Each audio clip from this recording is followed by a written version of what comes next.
বাংলাদেশ পূর্ব Timur একটি চুক্তি ও সমঝোতা স্মারক সই, জোরদার হবে দু দেশের বাণিজ্যিক সম্পর্ক। This will enable the government to invest more in infrastructure, in education, in health. Our relationship grows stronger as we visit each other. We see the opportunities for each other in both countries. সরকারি কর্মচারীদের মহার্ঘ ভাতা দেওয়ার সিদ্ধান্ত অন্তর্বর্তী সরকারের, পাবেন পেনশনভোগীরাও, committee গঠন।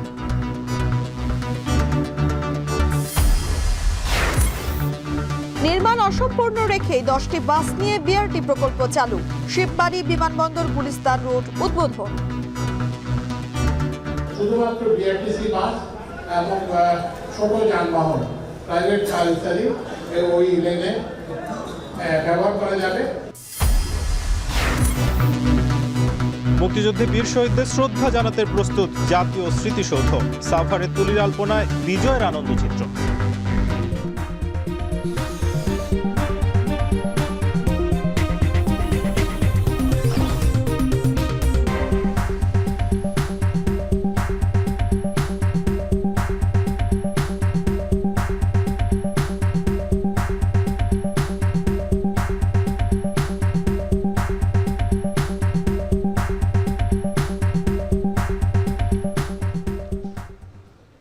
স্বাগত। এখন দুপুরে আপনাদের সঙ্গে আছি আমরা দুজন, আমি তানজিলা খান মিম এবং আমি নাজমুস সাকিব।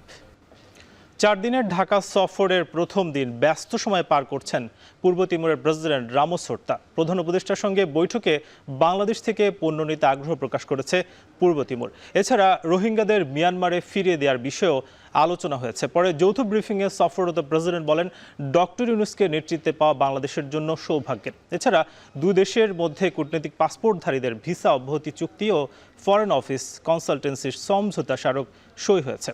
হাসিব বিল্লাহ জানাচ্ছেন বিস্তারিত। শান্তিতে নোবেল বিজয়ী দুই সরকার প্রধান মুখোমুখি। দক্ষিণ পূর্ব এশিয়ার দেশ পূর্ব তিমুর ও দক্ষিণ এশিয়ার দেশ বাংলাদেশের সম্পর্ক এগিয়ে নিতে তাদের একান্ত আলোচনা। শনিবার দুপুরে তেজগাঁওয়ে প্রধান উপদেষ্টার কার্যালয়ে দুই নেতার একান্ত বৈঠক শেষে দুদেশের প্রতিনিধিদল অংশ নেয় দ্বিপক্ষীয় বৈঠকে। বাণিজ্য ও যোগাযোগ বাড়াতে ফলপ্রসূ তাদের আলোচনা হয়। এরপর দুদেশের অফিসিয়াল এবং কূটনীতিক পাসপোর্টধারীদের ভিসা অব্যাহতি চুক্তি ও ফরেন অফিস কনসালটেন্সি ও ঢাকার পূর্ব তিমুরের অনারারি কনসুলেট খোলার জন্য একটি সমঝোতা স্মারক স্বাক্ষর সই হয়। এ সময় যৌথ প্রেস ব্রিফিংয়ে বিশ্বের বিখ্যাত মানুষের সাথে তুলনা করে পূর্ব তিমুরের প্রেসিডেন্ট বলেন, ডক্টর মোহাম্মদ ইউনূসের নেতৃত্বে আসা বাংলাদেশের জনগণের জন্য সৌভাগ্যের। পূর্ব তিমুরে বাংলাদেশের জন্য পণ্যের সম্ভাবনাময় বাজার আছে বলেও জানান দেশটির president. Today, to visit a new Bangladesh that is going through remarkable transition and transformation, led by one of the most recognizable face in the world, recognizable name, led by one of the most respected, esteemed leader in the world. দুই নেতার মধ্যে রোহিঙ্গা সমস্যার শান্তিপূর্ণ সমাধানে আলোচনা হয়েছে। এছাড়া president Jose Ramos হোর্তার সফরে দুদেশের বাণিজ্যিক সম্পর্ক আরো জোরদার হবে বলে আশাবাদ ব্যক্ত করেন প্রধান উপদেষ্টা। And we signed some agreements, but beyond the agreements, we also make sure that our relationship on trade, on investments continue and expand. And His Excellency has invited all our investors in Bangladesh to come and invest in East Timor, and we'll be very happy to encourage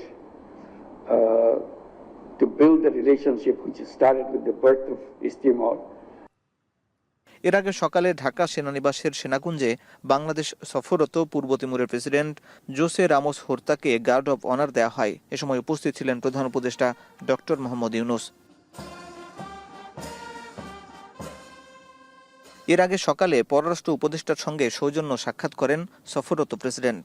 বিজয় দিবসে বাংলাদেশের মুক্তিযুদ্ধের বীরদের প্রতি শ্রদ্ধা জানাতে সাভারে জাতীয় শহীদ স্মৃতিসৌধ পরিদর্শন করবেন রামোস হোর্তা। একই দিন বঙ্গভবনে বাংলাদেশের রাষ্ট্রপতি মোহাম্মদ শাহাবুদ্দিনের সঙ্গে সাক্ষাৎ করবেন তিমুর লেস্তের প্রেসিডেন্ট। হাসিব বিল্লাহ, এখন, ঢাকা। সরকারি কর্মচারীদের সবাইকে মহার্ঘ ভাতা দেয়া হবে বলে জানিয়েছেন জনপ্রশাসন মন্ত্রণালয়ের সিনিয়র সচিব ডক্টর মোহাম্মদ মুখলিসুর রহমান। রবিবার সচিবালয়ে সাংবাদিকদের এই কথা জানান তিনি। বলেন, সচিব থেকে পিয়ন পর্যন্ত সবাই এই ভাতা পাবেন, তবে এর জন্য একটা স্ল্যাব করা হবে বলে জানান তিনি। মহার্ঘ ভাতার হার নির্ধারণে প্রধান উপদেষ্টার মুখ্য সচিবকে প্রধান করে একটি কমিটি গঠন করা হয়েছে ইতিমধ্যে। মহার্ঘ ভাতার সুবিধা পেনশনাররাও পায়, সে ব্যাপারে সরকার একমত যে চেষ্টা থাকবে শর্টেস্ট পসিবল টাইমে সরকারকে সাজেশন দেওয়া, সরকার সাজেশন দিলে ইমপ্লিমেন্ট করবে এবং এটা যত তাড়াতাড়ি যায় তত মঙ্গল। কাজ শুরুর এক যুগ পর 10টি বাস নামলো বিআরটি প্রকল্পে। নির্মাণ অসম্পূর্ণ রেখেই চালু হলো শিববাড়ি বিমানবন্দর গুলিস্তান রুট। যদিও দাবি করা হচ্ছে কাজের 98% শেষ, বাস্তবে ফ্লাইওভার, স্টেশন, অন্যান্য গুরুত্বপূর্ণ নির্মাণ শেষ হয়নি। সকালে প্রকল্পের উদ্বোধন করে সড়ক পরিবহন উপদেষ্টা জানান, আপাতত বিআরটি লেন দিয়ে ছোট যানবাহন ও বিআরটিসির বাস চলবে। এদিকে এমন দায়সারা কাজে কোনোভাবেই প্রকল্পের উদ্দেশ্য পূরণ হবে না বলেই মত যোগাযোগ বিশেষজ্ঞদের। প্রতিবেদনে বিস্তারিত।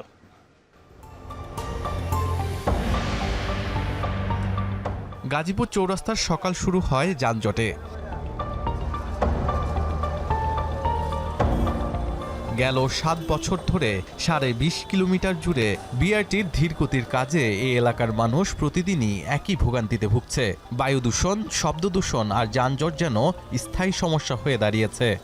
না, এই জায়গায় জ্যাম আগে 10 বছর যেভাবে ছিল ঠিক সেম একই জায়গায় একই রকমই ছিল, এটার কোনো পরিবর্তন হয়নি। ধুলাবালি, ময়লা আবর্জনা, ড্রেন ভাঙ্গা, রাস্তা সংস্কারে মানুষের অনেক ক্ষতি হইতেছে।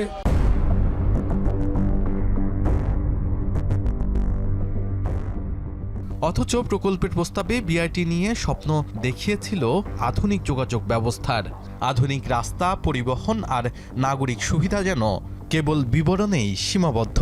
যেই সড়ক বিভাগকে দিয়েছিল এই কাজটা করার জন্য, তারা অবকাঠামো বানাতে পারদর্শী। এক্সপ্রেসও একটা অবকাঠামো, আর বিআরটি, এমআরটি এটা কিন্তু পরিবহন ব্যবস্থাপনা। এই বিআরটি জানি না, এই না জানা লোক কখনো না করেনি, কারণ প্রজেক্ট দরকার। দেশের সবথেকে ধীর গতির প্রকল্পের তকমা পাওয়া এই বিআরটি প্রকল্পতে এসে আমরা জানতে পেরেছি যে আর মাত্র 2% কাজ বাকি আছে এই বিআরটি প্রকল্পের। তবে এখানে এসে যেন কথা আর কাজের মিল পাওয়া গেল না।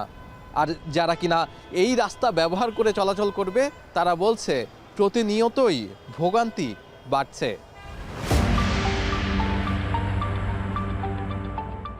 98% শেষ বলেও হয়নি 8টি ফ্লাইওভারের মধ্যে একটি ফ্লাইওভারের কাজ।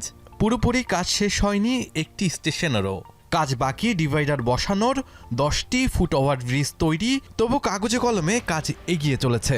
টুকটাক স্টেশনের ত্রুটি আছে, সেগুলো পিডি সাহেব 2জন আছেন এখানে, রোডস এবং বিবিএর, ওনারা যত দ্রুত সম্ভব এটা করতে পারবে। 2012 সালে 2040 কোটি টাকার এই প্রকল্প কয়েক দফায় ব্যয় বেড়ে দাঁড়িয়েছে 4268 কোটি টাকায়। শেষ করার সময় নির্ধারণ করা হয় 2023 সালের ডিসেম্বর, কিন্তু সেটি হয়নি। সবশেষ বলা হয়েছিল চলতি বছরের আগস্টে কাজ শেষ করা হবে। এবার পুরো কাজ শেষ করার কথা জানালেন আগামী বছরের জুনে। এবং আমরা আশা করছি যে আগামী জুনের মধ্যে এই বিআরটিটা মোটামুটিভাবে চালু করা যাবে। শুধুমাত্র বিআরটিসি বাস এবং ছোট যানবাহন, প্রাইভেট কার ইত্যাদি ওই লেনে ব্যবহার করা যাবে। রোববার সকালে গাজীপুরের শিববাড়ি বাসস্ট্যান্ডে বিআরটিসির 10টি শীতাতপ নিয়ন্ত্রিত বাস দিয়ে এই সেবার উদ্বোধন করেন সড়ক পরিবহন মন্ত্রণালয়ের উপদেষ্টা। এ সময় বিআরটিকে রুগ্ন প্রকল্প আখ্যায়িত করে উপদেষ্টা বলেন, 4000 কোটি টাকার বেশি ব্যয় করা হলেও প্রকল্পটির সুফল পাচ্ছিল না জনগণ। তো আশা করি যে এই সবার আমাদের এই অসম্পূর্ণ যে আয়োজন, এই বিআরটি এটা হয়নি, এটা বিআরটি লেনকে আমরা ব্যবহার করতেছি বিআরটিসি বাস চালু করার জন্য। তো আমরা আশা করি যে অদূর ভবিষ্যতে আমরা পূর্ণাঙ্গ বিআরটি চালু করতে পারব। এদিকে বিআরটি লেন দিয়ে শুধু বাস চলাচল করার কথা থাকলেও আপাতত সাধারণ লেনের চাপ কমাতে চলাচল করবে ছোট পরিবহনও। প্রতিদিন সকাল 6:30 থেকে রাত 9:30 পর্যন্ত চলবে বিআরটিসি বাস। শিববাড়ি থেকে বিমানবন্দর পর্যন্ত যাত্রীদের গুনতে হবে 70 টাকা। সমপরিমাণ ভাড়া দিতে হবে বিমানবন্দর থেকে গুলিস্তান পর্যন্ত। প্রপার টাইম ম্যানেজমেন্ট যেটা সবাই বললো, তারপরে হলো বাস সংখ্যা বাড়ানো, এটা যদি করতে পারে তখন মানুষের আস্থা বাড়বে। এখানে স্পেশাল লাইন থাকলে এটা আমাদের জন্য বেশি সুবিধাজনক হয়। তবে সড়ক বিভাজক, বাস স্টেশন ও পদচারী সেতু চলাচলে উপযোগী না করে বাস সার্ভিস চালু করায় দুর্ঘটনার ঝুঁকি রয়েছে বলে মনে করেন ট্রাফিক বিভাগ। শাহাদাত অফরো, এখন গাজীপুর। এর আগে সকালে ঢাকা জয়দেবপুর রুটে শুরু হয়েছে কমিউটার ট্রেন চলাচল। এই রুটে চলবে 4 জোড়া কমিউটার ট্রেন। সকালে গাজীপুরের জয়দেবপুর স্টেশনে ট্রেন চলাচলের উদ্বোধন করেন রেলপথ মন্ত্রণালয়ের উপদেষ্টা ফাজল কবির খান। এতে স্বস্তি ফিরেছে যাত্রীদের মাঝে। সংশ্লিষ্টরা জানান, ভোর 5টায় ঢাকা থেকে জয়দেবপুরের উদ্দেশ্যে যাত্রা শুরু করবে ট্রেনটি। সবশেষ ট্রেন জয়দেবপুর থেকে ছাড়বে রাত 9:45। ঢাকা বিমানবন্দর ও টঙ্গী স্টেশনে থামবে এই ট্রেন। তবে প্রতি শুক্রবার তুরাগ কমিউটার এবং শনিবার বন্ধ থাকবে জয়দেবপুর কমিউটার ট্রেনটি।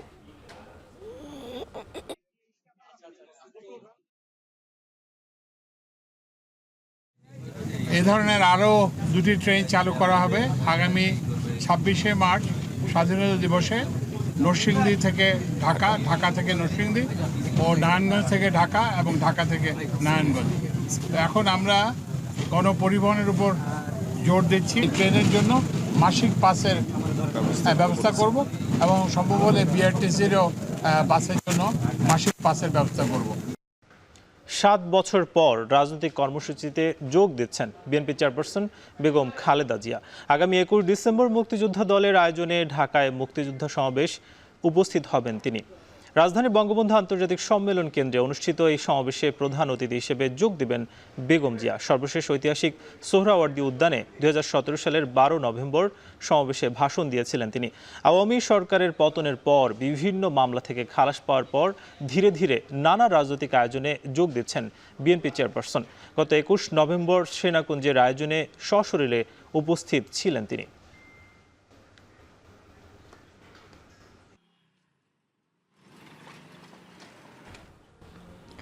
অন্তর্বর্তী সরকার জনগণের প্রত্যাশা পূরণে ব্যর্থ হলে রাজনৈতিক দলগুলো কর্মসূচি ঘোষণা করবে বলে হুঁশিয়ারি দিয়েছেন বিএনপির সিনিয়র যুগ্ম মহাসচিব রুহুল কবির রিজভী।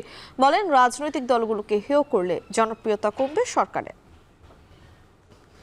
অন্তর্বর্তীকালীন সরকার বিপ্লবের মধ্যে দিয়ে তৈরি করা, কিন্তু মানুষের প্রত্যাশাগুলো তো পূরণ করতে হবে এই সরকারকে, এবং সেই প্রত্যাশা পূরণে যদি ঘাটতি থাকে তাহলে গণতন্ত্রকামী রাজনৈতিক দলগুলো জনগণের স্বার্থের কথা চিন্তা করে কথা বলবে, কর্মসূচি গ্রহণ করবে। জাতির বীরদের স্মরণ করতে প্রস্তুত সাভারের জাতীয় স্মৃতিসৌধ। বিজয় দিবসের জন্য সৌধের চূড়া থেকে শহীদ বেদি, পায়ে চলার সড়ক সবই ধুয়ে মুছে চকচকে করা হয়েছে। শোভা পাচ্ছে বাহারি রঙের ফুল। সেনাবাহিনী, এপিবিএন, র্যাব ও পুলিশের সমন্বয়ে তৈরি করা হয়েছে নিরাপত্তা বলয়। নাইমা বীর জানাচ্ছেন বিস্তারিত।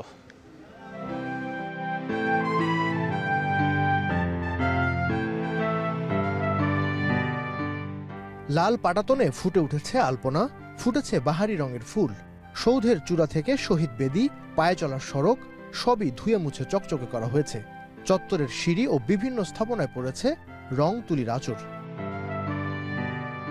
বিজয় দিবস ঘিরে এভাবে জাতীয় স্মৃতিসৌধকে প্রস্তুত করা হয়েছে। প্রতিবারের মতো এবারও ঢাকা জেলা পুলিশের পক্ষ থেকে নেওয়া হয়েছে কঠোর নিরাপত্তা। শ্রদ্ধা জানাতে আসা দর্শনার্থীদের যাতায়াত নির্বিঘ্ন করতে ঢাকা আরিচা মহাসড়কে গোয়েন্দা নজরদারি সহ পুলিশ মোতায়েন থাকবে প্রায় 300 এর বেশি। বিজয় দিবসের প্রথম প্রহরে জাতির সূর্য সন্তানদের শ্রদ্ধা জানিয়ে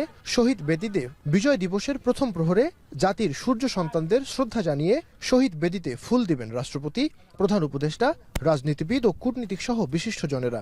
এরপরই সর্বস্তরের জনতার জন্য খুলে দেওয়া হবে সৌধ প্রাঙ্গণ। গণপূর্ত বিভাগ বলছে, প্রায় 1.5 মাস ধরে চলছে স্মৃতিসৌধ প্রস্তুতির কাজ। লেক সংস্কার ও গণকবর ধোয়া মোছা সহ বসানো হয়েছে সিসি ক্যামেরা।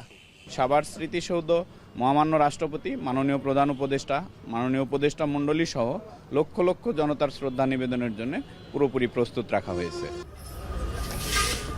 সেনাবাহিনী, এপিবিএন, র্যাব ও পুলিশের সমন্বয়ে তৈরি করা হয়েছে নিরাপত্তা বলয়। এসএসএফ পিজিআর নিরাপত্তা বিধান করে এবং গোয়েন্দা সংস্থার লোকজন থাকেন এবং আউটার পেরিফেরিতে পুলিশ প্রশাসন সহ এপিবিএন ওনারা দায়িত্ব পালন করেন, র্যাব থাকেন। যথাযোগ্য মর্যাদায় দিবসটি উদযাপন উপলক্ষে 3 বাহিনীর সশস্ত্র কুচকাওয়াজ সহ পুষ্পস্তবক অর্পণের প্রস্তুতিও সম্পন্ন হয়েছে। এক সাগর রক্তের বিনিময়ে বাংলার স্বাধীনতা আনলে যারা, আমরা তোমাদের ভুলব না।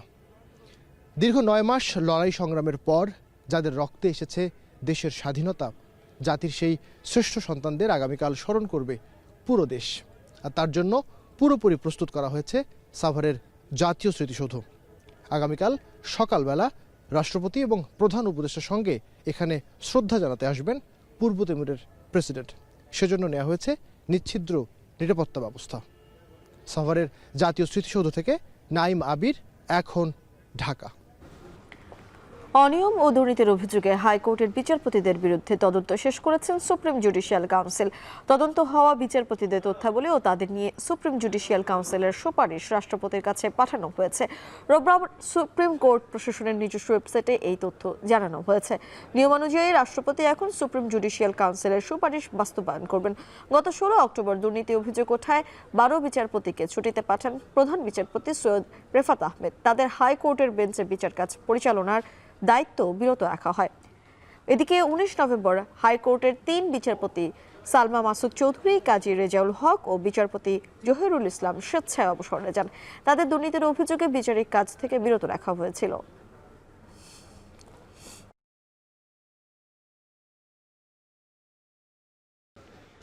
বিডিআর বিদ্রোহের ঘটনায় তদন্ত কমিটি করা হবে না বলে হাইকোর্টকে জানিয়েছে স্বরাষ্ট্র মন্ত্রণালয়। বিডিআর বিদ্রোহে হত্যা ও বিস্ফোরক আইনে 2টি মামলা বিচারাধীন থাকায় আপাতত তদন্ত কমিটি করার প্রয়োজন মনে করে না মন্ত্রণালয়। রোববার বিচারপতি ফারা মাহবুব ও বিচারপতি দেবাশিস রায় চৌধুরীর হাইকোর্ট বেঞ্চকে এই তথ্য লিখিত জানায় স্বরাষ্ট্র মন্ত্রণালয়। এ সময় তদন্ত কমিটির চেয়ে করা রিটটি খারিজ করে দেওয়া হয়েছে। 2009 সালের 25 ও 26 ফেব্রুয়ারি পিলখানায় বিডিআর বিদ্রোহে 57 জন সেনা কর্মকর্তা সহ 74 জন নিহত হন। এ ঘটনায় হত্যা মামলায় 850 জনের 2013 সালের 5 নভেম্বর বিচার করা হয়। রায় 152 জনের ফাঁসি, 160 জনের যাবজ্জীবন ও 256 জনকে বিভিন্ন মেয়াদে কারাদণ্ড দেওয়া হয়। আর খালাস পান 278 জন। 2017 সালের 27 নভেম্বর হাইকোর্টে 139 আসামির মৃত্যুদণ্ড বহাল রাখে যাবজ্জীবন সাজা দেওয়া হয় 185 জনকে। আরও 228 জনকে দেওয়া হয় বিভিন্ন মেয়াদে সাজা, খালাস পান 283 জন। গেল সেপ্টেম্বরে বিডিআর বিদ্রোহের ঘটনায় তদন্তে কমিশন চেয়ে হাইকোর্টে রিট করা হয়।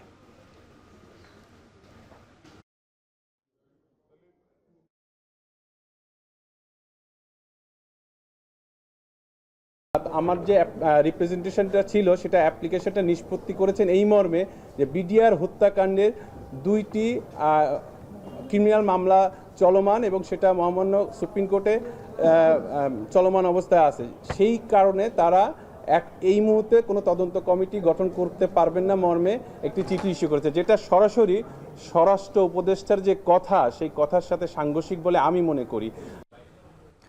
ময়মনসিংহ রেল স্টেশন এলাকায় জামালপুর কমিউটার ট্রেনের একটি বগি লাইনচ্যুত, ক্ষতিগ্রস্ত হয়েছে রেল লাইন। এ নিয়ে আরও জানাতে ঘটনাস্থল থেকে উদ্ধার কাজের সবশেষ অবস্থা জানাতে যুক্ত হচ্ছেন হারুনুর রশিদ। হারুন, আমাদেরকে একটু জানাবেন বগি উদ্ধার কার্যক্রমের সবশেষ অবস্থা কি এবং ট্রেন চলাচল ব্যাহত হচ্ছে কিনা?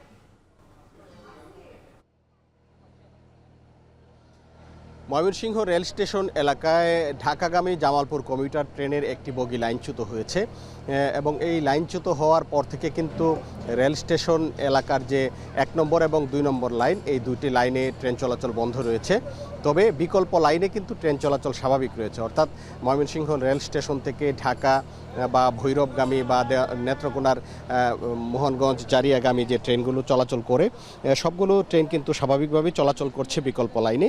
তবে এই রেল স্টেশনের যে প্রধান যে 2টি লাইন 1 নম্বর এবং 2 নম্বর, এই 2টি লাইনে কিন্তু এই ট্রেন উদ্ধার কাজের জন্য ট্রেন চলাচল বন্ধ রয়েছে। তবে ট্রেন যোগাযোগ কিন্তু বন্ধ নেই। ঢাকা ময়মনসিংহের সাথে সারা দেশের যে যোগাযোগ সেটি কিন্তু স্বাভাবিক রয়েছে। এবং আমরা এখন আছি দুর্ঘটনাস্থলে।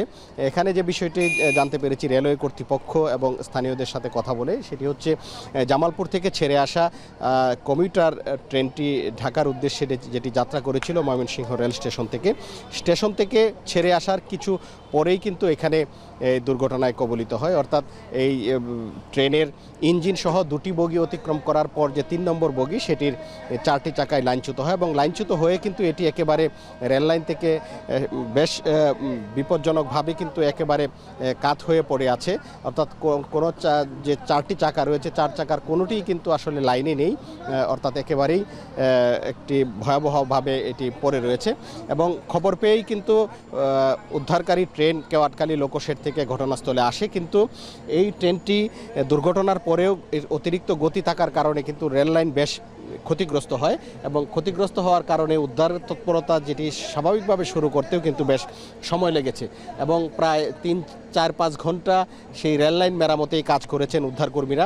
এখন রেললাইন মেরামত করে উদ্ধারকারী যে ট্রেন সেই ট্রেনটি কিন্তু এখন নিয়ে আসা হয়েছে যে বগিটি লাইনচ্যুত হয়েছে তার পাশে, এবং এটি রেলওয়ের ক্ষতিগ্রস্ত যে বগিটি যেটি দুর্ঘটনা কবলিত তার সাথে শান্টিং করার কাজ চলছে এবং এই শান্টিংয়ের পর কিন্তু উদ্ধার তৎপরতা শুরু হবে। আমরা যারা উদ্ধারকর্মী আছেন তাদের সাথে কথা বলেছি, তারা বলছেন যে আসলে এখনও ঠিক কত সময় লাগতে পারে এই উদ্ধার কাজ করতে এটি কিন্তু তারা এখনও বলতে পারছেন না। এবং উদ্ধার কাজ শেষ হওয়ার পরেও কিন্তু এই লাইন যেভাবে ক্ষতিগ্রস্ত হয়েছে সেই ক্ষতিগ্রস্ত লাইন মেরামত করতেও কিন্তু আরও বেশ সময় লাগবে, যার কারণে এই উদ্ধারের পরেও কিন্তু কখন এই 1 নাম্বার এবং 2 নাম্বার লাইন দিয়ে ট্রেন চলাচল করবে সেটি কিন্তু রেলওয়ে কর্তৃপক্ষ এখনও ঠিকভাবে বলতে পারছে না। তারা যেটি বলছেন যে আপাতত তাদের প্রথম টার্গেট রয়েছে যে বগিটি উদ্ধার করা, এবং বগিটি উদ্ধার করার পর রেল লাইনের যে ক্ষতির যে অংশগুলো রয়েছে সেগুলো পুরোপুরি মেরামত করার পরেই কিন্তু এখান থেকে এই দুটি লাইনে 1 নাম্বার এবং 2 নাম্বার লাইনে ট্রেন চলাচল শুরু হবে। তবে এখন পর্যন্ত কিন্তু ট্রেন চলাচলে কোনো সমস্যা হয়নি, বিকল্প লাইন দিয়ে ট্রেন চলাচল স্বাভাবিক রয়েছে। তো এই ছিল আমার কাছে ময়মনসিংহ রেল স্টেশন থেকে সর্বশেষ। বিজয় দিবস উপলক্ষে যশোরের গদখালিতে বেড়েছে ফুল বিক্রি। বুদ্ধিজীবী দিবসেও ভালো দাম পেয়েছেন চাষিরা। গেল 3 দিনে এখানকার কৃষকরা অন্তত 3 কোটি টাকার ফুল বিক্রি করেছেন। দাম ভালো পাওয়ায় কয়েক বছরের ক্ষতি কাটিয়ে ওঠার আশা চাষিদের। রিপন হোসেনের তথ্য, এনামুল হকের ছবিতে প্রতিবেদন।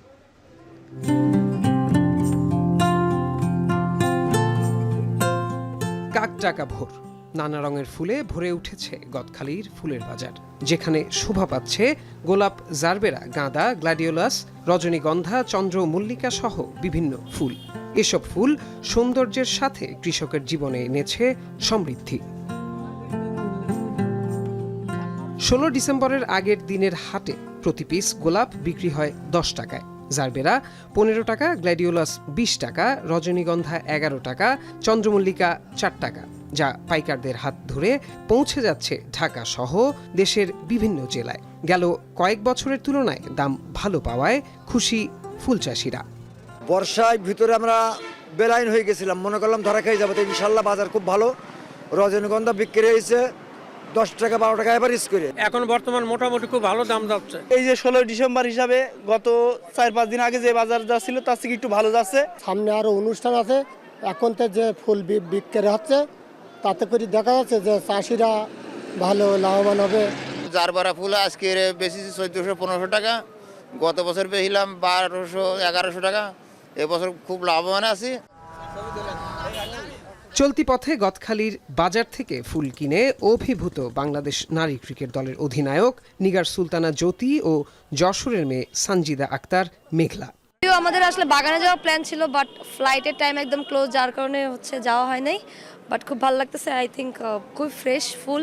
বেসিক্যালি আমি যশোরের লোকাল, তো আমার কাছে এটা সবসময় ভালো লাগে। আমি বাসায় আসলে রিফ্রেশমেন্টের জন্য গদখালিতে ঘুরতে আসি। ব্যবসায়ীরা বলছেন গেল 3 দিনে গদখালির বাজারে অন্তত 3 কোটি টাকার ফুল বিক্রি করেছেন চাষিরা। এখান থেকে আমাদের আজকে আপনার 3 থেকে 4 দিনে নিম্ন 2.5 কোটি থেকে 3 কোটি টাকার ফুল বেচা কেনা হয়েছে। এখান থেকে সারা বাংলাদেশে বিভিন্ন ডিস্ট্রিক্টে আমাদের এখানে 2000-2500 চাষি আছে, তারা বাজারে সকালে ফুল নিয়ে আসে। এখান থেকে 200 থেকে 250 আপনার ব্যবসায়ী আছে, পাইকারি ও খুচরা ব্যবসায়ী, যাদের মাধ্যমে সারা বাংলাদেশে ফুলটা পৌঁছানো হয়। সারা দেশের ফুলের মোট চাহিদার ৬০% পূরণ করে গদখালির বাজার। আর কৃষি বিভাগের তথ্য মতে যশোরে প্রায় ১৫০০ হেক্টর জমিতে বাণিজ্যিকভাবে ১১ ধরনের ফুল চাষ হয়। এখন যশোর। কুমিল্লার ১৪ গ্রামে চট্টগ্রাম থেকে ঢাকামুখী বাস নিয়ন্ত্রণ হারিয়ে গাছের সঙ্গে ধাক্কা লেগে ৩ জন নিহত হয়েছেন, আহত হয়েছেন বেশ কয়েকজন। এ নিয়ে আরও জানাতে দুর্ঘটনাস্থল থেকে যুক্ত হচ্ছেন আমাদের সঙ্গে মাসুদ আলম। মাসুদ, একটু আমাদেরকে জানাবেন দুর্ঘটনা বিষয়ে সর্বশেষ কি তথ্য আছে আপনার কাছে?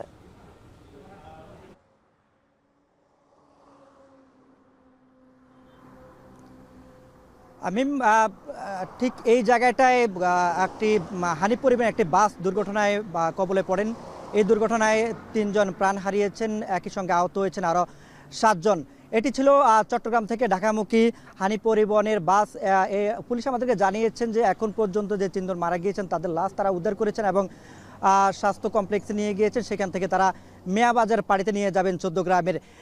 একই সঙ্গে তারা জানিয়েছেন যে ৭ জন আহত হয়েছেন, তাদেরকে চিকিৎসার জন্য তারা সাথে সাথেই উদ্ধার করে স্থানীয়দের সহযোগিতা নিয়ে তারা উপজেলা স্বাস্থ্য কমপ্লেক্সে ভর্তি করেছেন।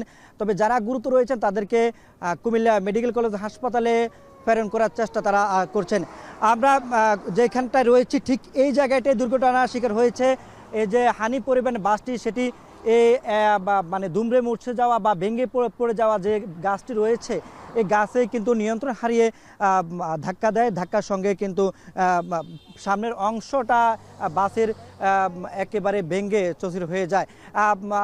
এই ঢাকা চট্টগ্রাম মহাসড়ক হচ্ছে একটি ব্যস্ততম রাস্তা, সড়ক, মহাসড়ক, যার কারণে যানজট স্বাভাবিক রাখা, যানবাহন চলাচল স্বাভাবিক রাখার জন্য মূলত ফায়ার সার্ভিস এবং স্থানীয়রা দ্রুত গতিতে ঘটনাস্থলে এসে তারা উদ্ধার করার পরে রেখা দিয়ে তারা এখন দুর্ঘটনা কবলিত যে বাসটি সেটি মেয়াবাজার পাড়িতে নিয়ে যাওয়া হয়েছে।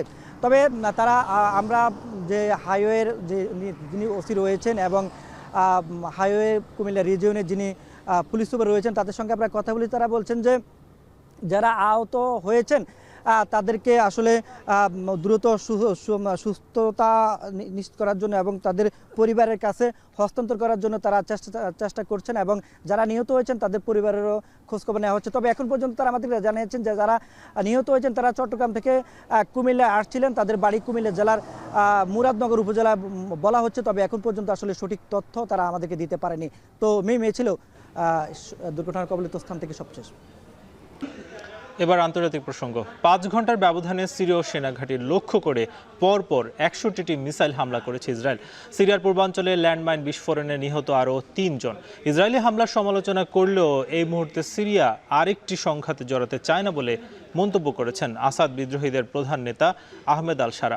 এদিকে যুক্তরাষ্ট্রের পররাষ্ট্রমন্ত্রী জানিয়েছেন সিরিয়ার বিদ্রোহী সংগঠন তাহরির আল শামের সাথে সরাসরি যোগাযোগ শুরু করেছে ওয়াশিংটন। বিস্তারিত সতীর্থ কর্মকারের প্রতিবেদনে। আগুনে পুড়ে ছাই হয়ে যাওয়া এই ধ্বংসস্তূপ দেখে বোঝার উপায় নেই এটি সিরীয় সেনাদের গুরুত্বপূর্ণ ঘাঁটিগুলোর একটি। শনিবার স্থানীয় সময় সন্ধ্যায় সিরিয়ার রাজধানী দামেস্ক সহ এর আশেপাশের অঞ্চলে সেনা ঘাঁটি লক্ষ্য করে অন্তত ৬১টি মিসাইল হামলা চালায় ইসরায়েলি প্রতিরক্ষা বাহিনী। বিমান হামলা হয়েছে কুনাইত্রা প্রদেশেও। বন্ধ হয়ে গেছে পানি সরবরাহ ব্যবস্থা, অচল সড়কপথ। আসাদ সমর্থকদের নির্মূলের পাশাপাশি প্রশাসনকে ভাবতে হচ্ছে তুরস্ক সমর্থিত সিরিয়ান ন্যাশনাল আর্মি কিংবা কুর্দিশ সমর্থিত সিরিয়ান ডেমোক্রেটিক ফোর্সেসকে নিয়েও। এর মধ্যে সিরিয়ার বর্তমান কমান্ডার ইন চিফ এবং আসাদ বিরোধী বিদ্রোহীদের নেতা আহমদ আল শারা মন্তব্য করেছেন, ইসরায়েল যে আগ্রাসন চালাচ্ছে তা অবশ্যই নিন্দার যোগ্য, কিন্তু সিরিয়া নতুন করে কোনো প্রতিপক্ষের সাথে সংঘাতে জড়াতে চায় না। দীর্ঘদিন নীরবতা পালনের পর এবার সিরিয়া ইস্যুতে মুখ খুলেছেন লেবাননের সশস্ত্র সংগঠন হিজবুল্লাহ প্রধান নাইম কাশেম। বলেছেন সিরিয়ায় সামরিক সহায়তা পাঠানোর সব পথ এখন বন্ধ। তবে শান্তিপূর্ণভাবে ক্ষমতা হস্তান্তরের পর দামেস্ক বৈরুত সম্পর্ক আরও স্বাভাবিক হতে পারে।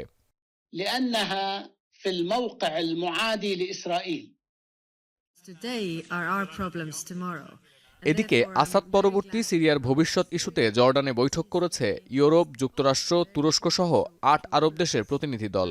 বাহরাইন, মিশর, ফ্রান্স, যুক্তরাজ্য, জার্মানি, লেবানন, কাতার, সৌদি আরব, সংযুক্ত আরব আমিরাতের পররাষ্ট্রমন্ত্রীদের পাশাপাশি উপস্থিত ছিল জাতিসংঘ ও ইউরোপীয় ইউনিয়নের প্রতিনিধি দল। বৈঠকের পর সংবাদ সম্মেলনে সিরিয়ায় শান্তিপূর্ণ ও অন্তর্ভুক্তিমূলক রাজনৈতিক ক্ষমতা হস্তান্তরের আহ্বান জানান তারা। আর যুক্তরাষ্ট্রের পররাষ্ট্রমন্ত্রী অ্যান্টনি ব্লিনকেন বলেন, সিরিয়ায় আসাদ বিরোধী সংগঠন তাহরির আল শামের সাথে সরাসরি যোগাযোগ শুরু করেছে ওয়াশিংটন। বৈঠকের পর 13 দেশের প্রতিনিধিদের পক্ষ থেকে জানানো হয়, ক্ষমতার পালাবদল হলেও নতুন সরকারকে অবশ্যই সিরীয় নাগরিকদের প্রতিনিধিত্ব করতে হবে। পশ্চিমা কূটনৈতিক মহল মনে করে, সিরিয়ায় অন্তর্ভুক্তিমূলক এমন একটি অসাম্প্রদায়িক সরকার ব্যবস্থা প্রয়োজন যেখানে সব মতাদর্শের মানুষের অংশগ্রহণ থাকবে। সতীর্থ কর্মকার, এখন বিশ্ব। মানহানি মামলায় যুক্তরাষ্ট্রের নবনির্বাচিত প্রেসিডেন্ট ডোনাল্ড ট্রাম্পকে $1.50 লাখ ক্ষতিপূরণ দিতে সম্মত হয়েছে দেশটির জনপ্রিয় টেলিভিশন নেটওয়ার্ক এবিসি নিউজ। শনিবার মার্কিন গণমাধ্যমে প্রকাশিত আদালতের একটি নথি থেকে জানা গেছে, বিখ্যাত লেখিকা জিন ক্যারলের সাথে ট্রাম্পের যে মামলা চলছিল সে বিষয়ে গেল 10 মার্চ এবিসি নিউজের এক অনুষ্ঠানে আপত্তিকর মন্তব্য করেন উপস্থাপক জর্জ স্টেফানোপেলোস। আকার ইঙ্গিতে ট্রাম্পের বিরুদ্ধে ধর্ষণের অভিযোগ আনেন তিনি। মার্চের 19 তারিখ ফ্লোরিডার ডিস্ট্রিক্ট আদালতে এই উপস্থাপকের বিরুদ্ধে বিকৃত সত্য উপস্থাপন ও ক্রুচিপূর্ণ মন্তব্যের অভিযোগে মামলা করেন ট্রাম্পের আইনজীবীরা। তবে ক্ষতিপূরণ দেওয়ার শর্তে মামলাটি নিষ্পত্তি করতে সম্মত হয়েছে উভয় পক্ষ। এছাড়া ট্রাম্পের বিরুদ্ধে কুৎসা রটানোয় শনিবার এক বিবৃতিতে দুঃখ প্রকাশ করেছে এবিসি নিউজ কর্তৃপক্ষ এবং উপস্থাপক জর্জ স্টেফানোপেলাস।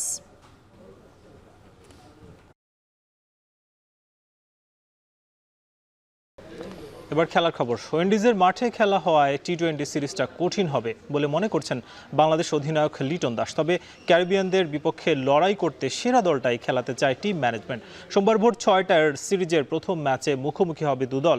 এসকে শাওনের প্রতিবেদন। টি-20 ক্রিকেট শুরুর 1 বছর পর থেকেই ফরম্যাটটিতে পদচারণা বাংলাদেশের, অথচ এখন পর্যন্ত সমীহ জাগানিয়া শক্তিতে রূপ নিতে পারেনি টিম টাইগার্স। আরও সহজ করে বললে, সংক্ষিপ্ত সংস্করণটা আয়ত্তে আনতে পারেনি বাংলাদেশ। উইন্ডিজের বিপক্ষে টি-20 সিরিজ শুরুর আগে যেন সে কথাটাই মনে করিয়ে দিলেন লিটন দাস। নর্মালি বরাবর টি-20 ম্যাচগুলো আমাদের জন্য সবসময় কঠিনই হয়, আর যেহেতু এটা ওয়েস্ট ইন্ডিজের হোম গ্রাউন্ডে খেলা হবে, সো একটু ডিফিকাল্টি আমাদের ভিতর হবেই। বাট আমরা চেষ্টা করব যে এখান থেকে কীভাবে বেরিয়ে আসা যায় এবং ভালো একটা সিরিজ খেলার জন্য। এবছর টি-20 বিশ্বকাপে সেন্ট ভিনসেন্টের মাঠে খেলেছেন বাংলাদেশের ক্রিকেটাররা।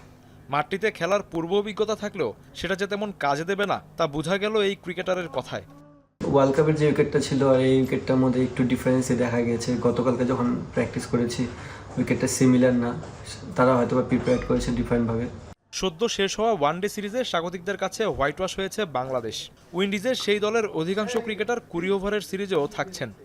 শক্তিশালী দলটির বিপক্ষে লড়াই করতে সেরা একাদশ মাঠে নামাতে চায় বাংলাদেশ টিম ম্যানেজমেন্ট। আমরা এখন ওইভাবে চিন্তা ভাবনা করিনি, আমাদের টিম কমিউনিকেশন চিন্তা ভাবনা করে তারপর এই জিনিসটা আগাবো। বেস্ট যে টিমটা হবে বাংলাদেশ টিমের জন্য সেটাই আমরা করব। দুইবারের বিশ্ব চ্যাম্পিয়নদের বিপক্ষে টি-20 সিরিজ শুরুর আগের দিন অনুশীলন করতে পারেনি লিটন মিরাজরা। মাঠে গেলেও বৃষ্টির কারণে টিম হোটেলে ফিরতে হয়েছে ক্রিকেটারদের। এসকে শাওন, এখন।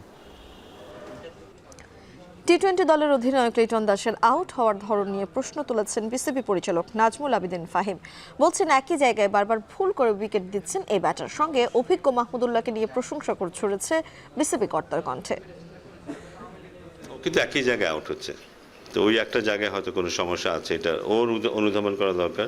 ওর আশেপাশে যেসব কোচিং স্টাফ আছে তাদের অনুধাবন করা দরকার। ও স্লিপ এরিয়াতে অফ স্টাম্পের বাইরে ওকে বারবারই বল দেওয়া হচ্ছে, ওখানে হয় বিট হচ্ছে না, স্লিপে গিয়ে বল যাচ্ছে। সো ওই জায়গাটায় একটা সমস্যা, টেকনিক্যাল সমস্যা থাকতে পারে। সেটা কনসার্ন যারা কোচরা আছেন তারা সেটা দেখতে পারেন, আমার মনে দেখলে ভালো হয়। এতদিন ধরেও খেলছে এবং এখনও তার ওই ক্ষুধাটা আছে। আমরা 2-3টে ম্যাচে দেখেছি দলের খারাপ অবস্থা একটু ধরে খেলা, তারপর সময় মতো এগ্রেসিভ ইন্টেন্ট নিয়ে খেলা। এবং গত ম্যাচে দুর্দান্ত একটা ইনিংস খেলেছে, হ্যাঁ একটা দারুণ একটা ইনিংস খেলেছে গত ম্যাচে। সো আশা করবো যে এটা কন্টিনিউ করবে। ওর তো আর অনেকদিন বাকি নেই, যতদিন থাকবে এভাবে খেলবে, মাথা উঁচু করে খেলবে এবং জাতীয় দলের জন্য কন্ট্রিবিউট করে যাবে। এখন দুপুর শেষ করার আগে শিরোনামগুলো আরও একবার। বেতন বাড়ছে সরকারি কর্মকর্তা কর্মচারীদের। মহার্ঘ ভাতার হার নির্ধারণে কমিটি গঠন, পাবেন পেনশনভোগীরাও।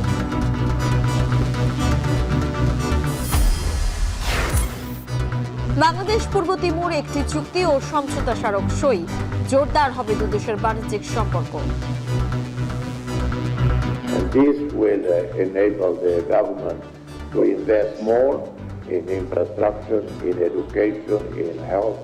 Our relationship grows stronger as we visit each other. We see the opportunities for each other in both countries. নির্মাণ অসম্পূর্ণ রেখে 10টি বাস নিয়ে বিআরটি প্রকল্প চালু। শিববাড়ি বিমানবন্দর গুলিস্তান রুট উদ্বোধন। শুধুমাত্র বিআরটিসি বাস এবং ছোট যানবাহন প্রাইভেট কার ইত্যাদি ওই লেনে ব্যবহার করা যাবে। মুক্তিযুদ্ধে বীর শহীদদের শ্রদ্ধা জানাতে প্রস্তুত জাতীয় স্মৃতিসৌধ। সাভারে তুলির আলপনায় বিজয়ের আনন্দচিত্র। শেষ করছি এখন দুপুর। এখন টেলিভিশন ওয়েবসাইটে দেখতে ভিজিট করুন www.ekon.tv। এছাড়া ফেসবুকে দেখতে ভিজিট করুন facebook.com/tv.ekon, ইউটিউবে দেখতে ভিজিট করুন youtube.com/c/ekontv।